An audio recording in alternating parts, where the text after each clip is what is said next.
አዋሳ ዩኒቨርሲቲ ላይ ደግሞ ትንሽ የምፈልገውን ትምህርት አይደለም የተማርኩት። ቤተሰቦቼን ለማስደሰት ብዬ ናቹራል ሳይንስ ነው የመረጥኩት። ሶሻል ሳይንስ ነበር መግባት የነበረብኝ።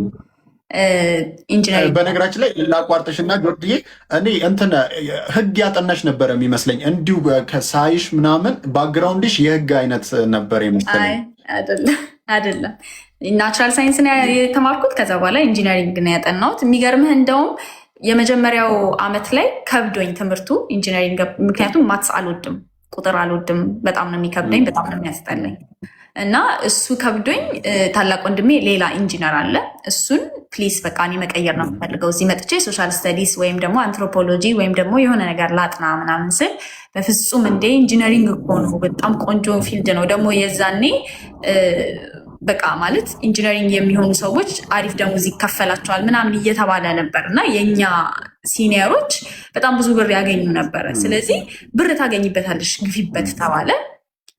ገፋሁበት፣ ግን ያው አላዋጣኝም እና ያ መልካም። ከአያትሽ ጋር ነው እንዳደግሽ የነገርሽኝ እና እናት አባት ለምክንያት ያው የሆነበት ምክንያት ምን ነበር? እናቴ በጣም ሰራተኛ ነች እንዳልኩ። አሰብም የሄደችው በጣም በልጅነቷ ነው፣ ስራ ለመስራት ማለት ነው፣ ሬስቶራንት ለመክፈት ምናምን ተፈናቅላ እስክትመጣ ድረስ። ከዛም በኋላ ደግሞ ቤት ቁጭ ብዬ እንትን አልልም ብላ በጣም ትሄድ ነበረ። የተለያዩ ከተሞች እየሄደች ስራ ተሰራ ነበረ። በዛ ምክንያት እኔን ስቴብል ቤት ለማስቀመጥ እንትን አደረገችኝ ማለት ነው፣ ለአያቴ ሰጠችኝ ማለት ነው። አባቴ ደግሞ መርከበኛ ነበረ። በጦርነቱ ተለያዩ። ከዛ በኋላ ተመልሰውም አልተገናኙም። ያው ስለሱ ዩቲዩብ ላይ ሰፋ ያለ ቪዲዮ ሰርቼበታለሁ። አይ ቲንክ 24 ዓመቴ ላይ ነው ምናምን ነው የመጣው። እስከዛ ድረስ እኔ የማውቀው አባቴ በዛብህ እንደሆነ ነው። በዛብህ ማለት የአያቴ ባል ማለት ነው። በቃ ፖዘቲቭ የሚባለው ከወንድሞቼ ቀጥሎ ፖዘቲቭ የሚባል የወንድን ምንነት እንረዳ የሚያደርገኝ እሱ ነው። አባትሽም ሲባል መጀመሪያ ጭንቅላቴ ውስጥ የሚመጣው አያቴ ነው፣ ወንድ አያቴ ነው፣ በዛብህ የሚባለው ማለት ነው። ያኛው የወለደውን ተው። መልካም። እዚህ ቲክቶክ ላይ ቪዲዮዎች በተለይ አንዳንድ ማለት ለሴቶች ጥብቅና ከምትቆሚ ውጪ ቪዲዮዎች ስትሰሪ አለባበስሽ፣ የምደንሽበት መንገድ፣ በተለይ ደግሞ የእንግሊዝኛ ዘፈኖችን ራፕ ምናምን ስታረጊ እኔ መሰለኝ የዌስተርን አይነት ስታይል ያለው ቤተሰብ ያሳደገች ነው መሰለኝ እና በቃ አቅብጠው ነው ያሳደጓት ብዬ ነበረ ያሰብኩትና ያ ነገር እንዴት ነው የለመድሽው? ከየት የመጣ ነው? አይ ቲንክ ብዙ ሰዎች እዚህ ነገር ላይ ያሉ ቪዲዮች ነው የምትሰሪው ሪሌት ያደርጋሉ ብዬ አስባለሁ። ቲቪ አፍሪካ ትዝ ይልሃል? ቲቪ አፍሪካ ላይ ደርሰህበታል? ስንት ዓመት ነው ናቲ? እኔ እንኳን ብዙም ቴሌቪዥን አይቼ አላደኩም። የገጠር አይነት ከተማ ስላደኩኝ እንደ ከተማዎቹ አይደሉም። ማለት መጀመሪያ ዲሽ የሚባለው ነገር ወይም ደግሞ ሳተላይት የሚባለው ነገር ሳይመጣ በፊት ኢቲቪ አለ አይደል? ቅዳሜ ሙዚቃ አለ፣ ትዝ ይልህ እንደሆነ 10 ሰዓት ላይ። ከዛ ውጭ ደግሞ ቲቪ አፍሪካ አለ እና በጣም ብዙ ኤክስፖዠር ላይክ ዘፈኖች፣ ፊልሞች ምናምን ያየሁት በሱ ነው። በዛ ላይ ደግሞ ከታላላቅ ወንድሞቼ ጋር በቃ አንድ ላይ የምናደርገው ነገር ኳስ በጣም ይወዳሉ። እኔ ኳስ አልወድም፣ ግን ከወንድሞቼ ጋር መሆን ከፈለኩኝና ጊዜ ማሳለፍ ከፈለኩኝ የምናደርገው ፊልም ማየት እና እነዛን ሙዚቃዎች ማየት። ስፔሻሊ አንደኛው ታላቅ ወንድሜ ቆንጆ ድምፅ አለው፣ ራፕ ይሞክራል፣ ይዘፍናል፣ ምናምን ይጽፋል፣ ደብተር ሊሪክስ ደብተር አለው ምናምን እና አይ ቲንክ የነሱ ኢንተረስት በቃ ከወንድሞቼ ጋር ሪሌት ለማድረግ ብዬ በጣም እንግሊዝኛ ዘፈን ሰማ ነበር፣ እጽፍ ነበር ልክ እንደሱ ምናምን። በእንደሱ ኢንፍሉዌንስ ተደረው። ከዛ በኋላ ደግሞ ዲሽ የሚባለው ነገር ሲመጣ ኤምቲቪ መጣ፣ ስታር አካዳሚ የሚባል ቻናል መጣ ምናምን እና በቃ እነዚህ ቲቪ አፍሪካ ላይ በመጠኑ እና ቅዳሜ 10 ሰዓት ላይ ሙዚቃ ላይ የሚታዩት አርቲስቶች፣ የምንወዳቸው አርቲስቶች በገፍ መጡልን ማለት ነው። እና በቃ በእንደዚህ አይነት መልኩ ነው ኢንፍሉዌንስ የተደረኩት። ኦልሶ እንግሊዝኛ ቋንቋ ለመቻልም በጣም የምናደርገው ነገር ምንድነው? ፊልም እናይ ነበረ፣ እንግሊዝኛ መጽሐፎችን እናነብ ነበር፣ እንግሊዝኛ ዘፈኖችን እንሰማ ነበረ። ፕሮሞት ይደረግ ነበር ቋንቋውን እንድንችለው ማለት ነው ቤት ውስጥ ሁላችንም። በዛ ምክንያት ይመስለኛል ብዙም ኢንፍሉዌንስ ያለኝ እዛ ጋ። እንጂ ከቤተሰብ ጋር የሚገናኝ ነገር የለውም። አሁን ለምሳሌ ቀበጥ ብለሽ የምትሰሪያቸው ቪዲዮዎች ምናምን ቀበጥ ነኝ ያ ቅብጠቱ ማለት አቅብጠው ነው ያሳደጉኝ። በእርግጥ ግን የእንትኑ ይሄ የእንግሊዝኛ ዘፈኑና የእንግሊዝኛ ፊልሙ ምናምን ኢንፍሉዌንስ ግን አይ ቲንክ ከወንድሞቼ እና ከራሴ የመጣ ነው። ከራሴ ኢንተረስት ያው ኢንተረስት ሁላችንም ህንድ ፊልም የምንወዳለን፣ ህንድ ዘፈን የምንሰማለን። ኮሪያኛም አይ ነበር የሆነ ሰዓት ላይ የኮሪያ ዘፈን የምሰማ ነበረ። በጣም ዳይቨርስ የሆነ የሙዚቃ ቴስት ነው ያለኝ። አረብኛ ምሰማለው፣ ህንድኛ ምሰማለው፣ ኮሪያኛ ምሰማለው፣ እንግሊዝኛ ምሰማለው፣ አማርኛ ምሰማለው።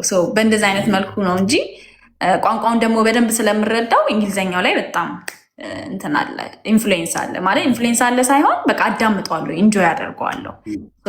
በዛ ምክንያት ነው እንጂ አስተዳደግ አልመሰለኝም። መልካም። ስለዚህ ከቤተሰቦች ጋር የሚገናኝ ነገር የለውም ብለን እናልፈዋለን። ፕራይቬት ስኩል መማሬ በፊት ከልጅነት ጀምሮ ፕራይቬት ስኩል ውስጥ ስትማር ፕራይቬት ስኩል በጣም ፕሮሞት የሚያደርጉት እንግሊዝኛ ነው። ኢቭን በአማርኛ ማውራት ቅጣት ነበረው፣ ላይክ ወላጅን ማስመጣት ድረስ ማለት ነው። በእንግሊዝኛ እረፍት ላይ ራሱ በእንግሊዝኛ ኮሚኒኬት እንድንደራረግ ነበር ዲማንድ የሚደረገው የነበርኩበት ትምህርት ቤት ማለት ነው። እሱም አይ ቲንክ እንግሊዝኛ ቋንቋ ላይ በጣም ሪላይ እንዳደርግና እንግሊዝኛ ቋንቋን በደንብ እንድሰማው ኢንተርናላይዝ እንዳደረገው ስላደረገኝ ወደ አርቱም ሲመጣ ሞር ወደዛ ይሄዳለሁ። አይ ቲንክ የማህበረሰቡ ኢንፍሉዌንስ ይመስለኛል። ቢካዝ እኛ ባደግንበት ዘመን ትምህርት ቤቶች ችሎታቸው የሚለካው ተማሪዎቻቸው እንግሊዝኛ ማውራት ይችላሉ አይችሉም በሚለው ነው። እንግሊዝኛ ተቀላጥፈ ስታወራ፣ ስፔሊንግ ስትችል፣ ግራመር ስትችል ምናምን ተማሪዎችህ በጣም ጎበዝ እንደሆኑ ነው የሚታሰበው የዛኔ ማለት ነው። የትምህርት ቤት ኳሊቲ መለኪያው እንግሊዝኛ ቋንቋ ነበር። እሱም ኢንፍሉዌንስ ያለው ይመስለኛል። መልካም እንመጣለን። ያው ወደ በኋላም ምናልባት በርከት ያሉ ጥያቄዎችም ስላሉ ታይማችንን ሴቭ ለማድረግ በርከት ያሉ ነገሮችን ስለምናነሳ ወደ ጥያቄዎችን እቀጥላለሁ። አሁን ላይ ጆርዲ ስራሽ ምንድን ነው? በምንድን ነው የምትተዳደሪው? የገቢ ምንጭሽ ምንድን ነው? እንደዚህ አይነት ጥያቄ ይጠይቃል። ግዴታ ነው። በነገራችን ላይ እኔ ጋር የሚመጡ እንግዶች ጠንከር ያለ ጥያቄ ነው የሚጠየቁት። እዚህ ጋር ግልጽ ማድረግ የምፈልገው ነገር ማለት ነው ሀብታም እመስላለሁ እንጂ ሀብታም አይደለሁም። እሺ ጋይስ፣ ሀብታም እመስላለሁ እንጂ ሀብታም አይደለሁም። ለፌሎሺፕ ለትምህርት የመጣሁበት ዩኒቨርሲቲ የስራ እድል ሰጥቶኝ እዛ ላይ ሪኳየርመንቱን ስላሟላው እዛ ላይ እየሰራቸው ነው። ፌሎሺፑን የሰጡት ራሳቸው ዩኒቨርሲቲዎች የፌሎሺፑ አካል አደረጉኝ ማለት ነው። እዚህ ለመቆየትም ሀሳብ የለም። በኮንትራት ነው፣ አጭር ጊዜ ነው። እሱን ነው እየሰራው ያለሁት። ብዙም ደሞዙ ይሄን ያክል በእርግጥ ለበዓል ቤተሰቦቼ ጋር ገንዘብ የምልክበት አቅም አለኝ። ከዛ በተረፈ ግን ብዙም አቅም የለም። ከሀገር ወጥቼ እስከሆነ ድረስ እዚህ ፌሎሺፕ ላይ እየተሳተፍኩኝ ያለሁት ኦፍኮርስ የራሳቸው አኮሞዴሽን ኤክስፔንስ አላቸው። ከዛ ደግሞ ለእጅ የሚሆን ገንዘብ ይሰጥሃል። ከዛ ውጭ ግን ኢቭን ደሞዙ ራሱ ደሞዝ ነው አይደለም የሚባለው፣ ስታይፐንድ ነው የሚባለው። ቢካዝ የተማሪ ደሞዝ ስለሆነ የተማሪ ስራ ስለሆነ የምሰራው ማለት ነው። በዛ መልኩ ነው እየኖርኩኝ ያለሁት። በእርግጥ በጣም ሀብታም ጓደኞች አሉኝ። የሆነ ነገር ችግር ቢፈጠር፣ የሆነ አይነት ሜዲካል ኢመርጀንሲ ቢፈጠር አለን የሚሉ። ለዛም ነው ምንም ሳልጨነቅ ከእግዚአብሔር ጋር እግዚአብሔርን እያመሰገንኩኝ እየኖርኩኝ ያለሁት። ግን ፋይናንሻሊ ይሄን ያክል ኤክሳይቲንግ ነገር የለም። ወደፊት ግን አይ ሆፕ ሶ። መልካም። ለምንድን ነው ይህንን ጥያቄ ያነሳውበት ምክንያት አለ። ምናልባት ከዚህ ተከትሎ ሌሎች ጥያቄዎችን ስለማነሳ ለዛ ነው። ስራሽ ምንድን ነው የምትሰሪው? አሁን ላይ የገቢ ምንጭሽንም የጠየኩት ለዛ ነው። ወደ በኋላ ላይ ጥያቄዎቹን እመለሳለሁ። እዚህ ጋር ያላችሁ የምትመለከቱን ሰዎች እኔ ጋም ጆርዲ ጋም ያላችሁ እስከ መጨረሻው ተከታተሉን ልላችሁ ፈልጋለሁ። ፌሚኒስት እንዴት ሆንሽ? አጋጣሚውስ ምን ነበር? የፌሚኒዝም ትርጓሜን ብዙዎቻችን በደንብ አንረዳውም እና በደንብ ብታስረጅን፣ እንደዛ አይነት ህሳቤ ያንን እንትን ለማራመድ የሚያሰብሽበትን አጋጣሚውንም ጭምር ማለት ነው። ብታስረጅ። ኖርማሊ የሆነ ጊዜ ማለት አይ ዶንት ኖ ምን ያክላችሁ እንደምታውቁ ግን ፌስቡክ ላይ በጣም ፌስቡክ ላይም ትዊተር ላይም አሁን ላይ በጣም የማደንቃቸው በጣም ብዙ ስራ የሰሩ በጣም ብዙ ጽሁፍ ያወጡ ጋዜጣ ያወጡ መጽሐፎችን ያወጡ የዶክመንተሪ ስራዎችን ያወጡ ድርጅት የከፈቱ ፌሚኒስቶች ትዊተር ላይ እና ፌስቡክ ላይ በጣም ፖስት ያደርጉ ነበረ። ባህሉን ቻሌንጅ እያደረጉ ፊሜል ጀኒታል ሚውቲሌሽን፣ ቻይልድ ሜሬጅ የምንላቸውን ነገር፣ ጀንደር ቤዝ ቫይለንስ፣ ዶሜስቲክ ቫይለንስ የምንሉ የቤት ውስጥ ጥቃት የምንላቸውን ነገሮች በጣም ብዙ ጊዜ እያነሱ አድቮኬሲ ስራ ይሰራሉ። ስፔሻሊ ፌስቡክ ላይ እኔ በጣም አክቲቭ ነበርኩኝ እና በጣም ተቃዋሚ ነበርኩኝ ማለት እችላለሁ። እንደው ጀርባዬ ቢጠልና ኮመንት ሴክሽን ላይ ሄጄ ምናምን ለምን ኢጋሊታሪያኒዝም አንለውም፣ ለምን ላይክ ዩ ኖ የሰው ልጅ መብት አንለውም፣ ለምን ፌሚኒስት መሆን አስፈለገ ምናምን እያልኩኝ ጥያቄዎችን የምጠይቅ በእርግጥ አልሳደብም፣ አስዩምም አላደርግም፣ ሚስ ኢንፎርሜሽንም ስፕሬድ አላደረኩም። ግን ጥያቄዎችን እጠይቅ እነዚህን ፌሚኒስቶች ቻሌንጅ አደርግ ነበር እና እነዚህ ፌሚኒስቶች ውስጥ አንዷ ረዲ ትባላለች። አሁን እንደውም ፎሎወሬ ነች አለች። እሷ እስኪ ይህን መጽሐፍ አንብቢ ብላ መጽሐፍ ላከችልኝ። እኔ ከጉዳይም አልቆጠርኩትም። የዛኔ የራሴ እብደት አለብኝ፣ የራሴ ጨዋታ አለብኝ፣ ልጅነቱም አለ፣ ገና ልጅ ነኝ። ብዙም ከጉዳይ አልቆጠርኩትም ነበር እና ገላን ነበር የምሰራው። የዛኔ የምሰራበት ኮንስትራክሽን ካምፓኒ ሳይቱ ገላን ነበር፣ ወርክሾፑ ገላን ነበር። ከገላን አዲስ አበባ ስንመላለስ የሰርቪሱ ሹፌር ሁሌ የሚከፍተው ብስራት ኤፍኤም ነው። ብስራት ኤፍኤም ላይ የመዓዛን ስቶሪ ሰማሁ ማለት ብስራት ኤፍኤም ላይ ኤልሳ ለማን ነበረ ስሙ? መሴ ኤልሳ ለመሴ እየነገረችው መዓዛ የምትባል እንደዚህ ሰራተኛ ከፊቷ 2 ቦታ 3 ቦታ ከኋሏ ደግሞ 4 ቦታ 7 ቦታ ወቅቶ አለርት ተኝታ ነው የምትገኘው። የቤት እቃዋን ሸጣ አሁን ቤቷንም ልትሸጥ ነው። የምትጠቀመው መድኃኒት በጣም ኤክስፔንሲቭ ስለሆነ እና ባካችሁ ሰዎች በገንዘብም በመድኃኒትም በምግብም ልጅ አላት እና ድረሱላት ሲባል እኔ የዛኔ ሰፈሬ የነበረው እዛው አለርት አካባቢ ነበረ፣ ቤተል አካባቢ ነበርኩኝ። እስኪ ቅርብ ነኝ አልኩኝና ከሰርቪሱ እንደወረድኩኝ ሄጄ ያገኘኋት በጣም ልብ የሚሰብር ሁኔታ ላይ ነበር የነበረችው። ጩቤው አንጀቷንና ጨጓራውን ቀዶት ማለት ነው። የሆዷ አሲድ ጀርባዋ እንደዚህ ተኝታ በቁስሉ በተወጋችበት እየወጣ ጀርባዋ ሁላ ተልጦ እንደዚህ በጎን ነው የምትተኘው። በጀርባ መተኛት አትችልም፣ በሆድ መተኛት አትችልም። እንደዛ በጣም እየተሰቃየች ያለች፣ ልጆቿም በቃ እየተራቡ ነው እንዳለ በመድኃኒትና በሕክምና። ኢትዮጵያዊ ምናልባትም ባህሉን እንደሚወድ ያው ይታወቃል አስተሳሰባችን እና ምን ይሰማሻል? ሌላኛው ህጉ በእናንተ ላይ ወይንም ደግሞ ይህንን ጉዳይ በሚያራምዱ ሴቶች ላይ ለምንድን ነው ጠበቅ እማይለው? ይህንን ደግሞ የራስሽን እይታ ነው የምንነግርኝ። በእናንተ ብለህ ጨፈለቀኝ እና ከነሱ ጋር ኤኒዌይስ ስለምትጠረጠሪ ነው። ቢኮዝ ቪዲዮ ስለወጣ ችግር የለውም። ስለ ፎቶዎቹ እና ስለ ቪዲዮቹ ልል የምችለው ነገር ምንድን ነው፣ ወጣ የተባለው ፎቶ ባይ ዘ ዌይ ፐብሊክሊ አቬይላብል የነበረ ፎቶ ነው። ከሌዝቢያን ርዕስ ጋር ተያይዞ ስለወጣ ሌላ ነገር መሰለ እንጂ ኢቨንት ላይ እየደነስን ፎቶ የተነሳ ፎቶ ነው እና የኢቨንቱ የነበረው ኢቨንት አማፒያ ነው የሚባለው የልጅቷ እንትን ግን ይመስላል። እኔ እሱን አላውቅም። የዛ ኢቨንት ፔጅ ላይ ፖስት የተደረገ ሁላ ፒክቸር ነበረ። እንደዛ አይነት ባክግራውንድ አይደለም የነበረው።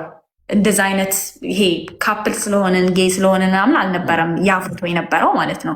ቪዲዮ ነው። በጣም አይ ቲንክ ሰዎችም ለመረዳት ይከብዳቸዋል። እኔም ደግሞ ሳየው አሁን ላይ ቁጭዬ ሳየው በቃ እረዳለሁ ሰዎች ያንን ነገር ማሰባቸውን ማለት ነው። ምክንያቱም የዛኔ ማለት አስበው ናቲ ከ2016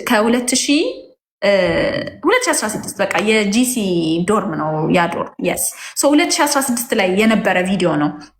ዶርም ውስጥ ላፕቶፓችንን አብርተን እየደነስን እየጨፈርን ምግብ እየበላን ሙድ እየተያያዝን እየተሰዳደብን አንዳንዴ ልብስ እየቀየርን በላፕቶፕ ለማስታወሻ ቪዲዮ በጣም እንቀርጽ ነበር። ምክንያቱም ጂሲ ይር ላይ ነበርን፣ ማለትም ግራጁዌት የምናደርግበት አመት ላይ ነበርን።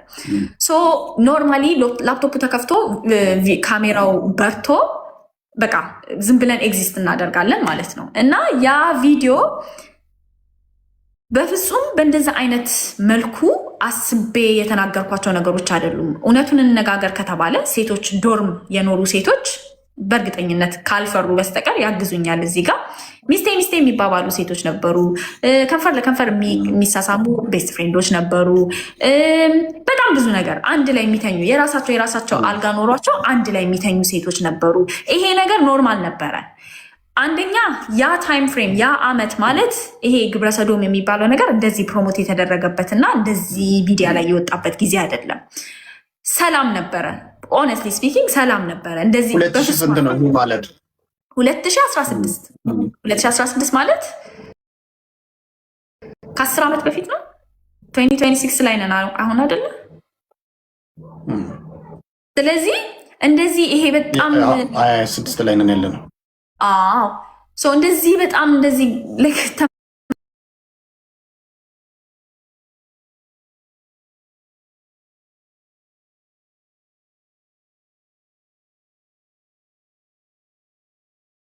በቃ ጋቸ ሞመንት በቃ እንደ ማስረጃ ተጠቅመውት አወጡት ማለት ነው። ቆርጣ አወጡት እንጂ ባይዘዌ በዛው ቢቀጥል ከሌሎች እዛው ዶርም ካሉ ሰዎች ጋር ብቻችን ራሱ አልነበርንም። እኔናሷ እዛው ዶርም ላይ አልጋ ላይ ካሉ ሰዎች ጋር የት እንብላ፣ ኧረ በሶ እንጠጣ፣ በሶ መተን እንጠጣ ምናምን እየተባባልን ቪዲዮ ቢያልቅ ኖርማል የሆነ ኮንቨርሴሽን ይቀጥላል ከዛ በኋላ ማለት ነው። ምንም እንደዚህ አይነት ነገር ውስጣችን ስለሌለ ግን እንዴት አድርገህ ኤክስፕሌን ታደርገዋለህ? ቀልድ ነውም ተብሎ ማንም የሚያምን የለም ይሄንን ነገር። አሁንም ቀልድ ነው ብል ይሄንን ቪዲዮ ወስደው ሌላ ነገር እንደሚሉኝ ይቅርታ። that was honestly what was happening።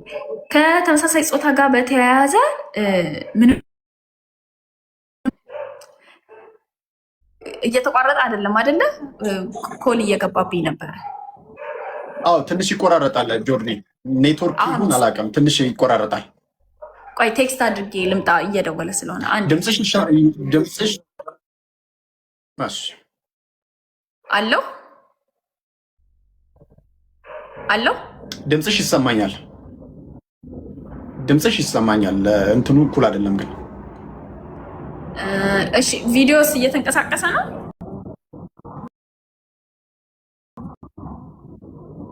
ያ አሁን ይሰማል። አሁን ይሰማል።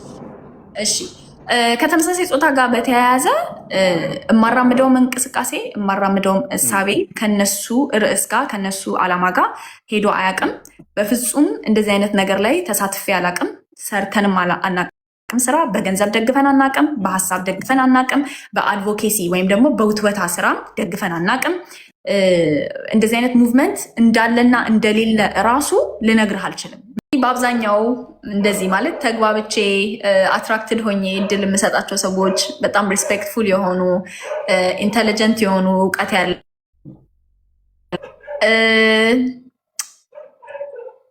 ፈሪሃ እግዚአብሔር ያላቸው ከእናታቸው ጋር ከእህቶቻቸው ጋር ጥሩ ሪሌሽንሽፕ ያላቸው ለሴቶች የተሻለ አመለካከት ያላቸው እንትን ላይ ዌን ኢት ካምስ ቱ ይሄ ጀንደር ሮል ምናምን የምንላቸው ነገሮች ላይ ሞደርን የሆነ አመለካከት ስተክ ያላደረጉ 1980 እና 1970ዎቹ ላይ ስተክ ያላደረገ ደርቆ ያልቀረ አመለካከት ያላቸው ከእንደዚህ አይነት ሰዎች ጋር ኮኔክት አደርጋለሁ። ሪሌሽንሽፑ ወርክ እንዲያደርግም የተቻለኝን እጥራለሁ። ከዛ በተረፈ የተለየ ነገር ፊዚክሊ ረዘም ቢል ደስ ይለኛል። ባሌ እኔ አጭር ስለሆንኩኝ ልጆቻችን ረዘም እንዲሉ ደስ ይለኛል ስል ግን ለአጭር ሰው እድል አልሰጥም እያልኩኝ አይደለም። አጭር ሰው ዴት አድርጌ ሊትራሊ እኔን የሚያክል ሰው እዚህ እንደመጣሁኝ ለምሳሌ ዴት አድርጌ አውቃለሁ። ስለዚህ ፊዚክሊ ረዘም ቢል ደስ ይለኛል። ጠቆር ቢል ደስ ይለኛል። ደረቱ ሰፋ ቢል ደስ ይለኛል። ግን በጣም ፎከስ ማደርገው በቃ ስፔሻሊ የማላውቀውን ነገር የሚያሳውቀኝ ሰው